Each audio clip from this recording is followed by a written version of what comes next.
Tikman natin ang bunga.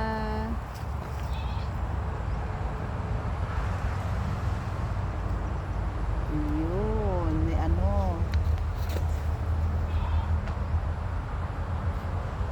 May puti-puti. Pwede na ba ito kainin? Oo, hindi na tinatanggal yan. Ay, ganun. Diretso kain na yan. Tamis na. Yung itim lang. Yung Ayan. pula hindi pwede. Hilaw pa yung kapag kapula, maasim yun. Ay, meron pa doon sa ilalim. Oo nga. Yun. Oh, ayan, ganyan siya kalaki. Oh.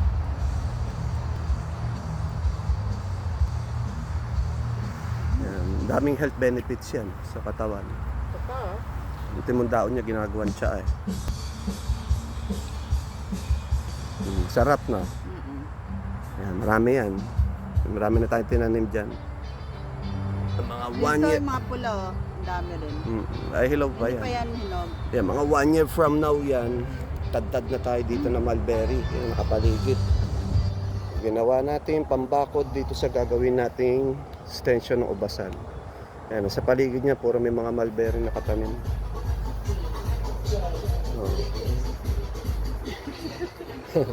Yan tayo mong may mga pula-pula pa dito kaya hilaw pa. Pag ganyan. Yan lang.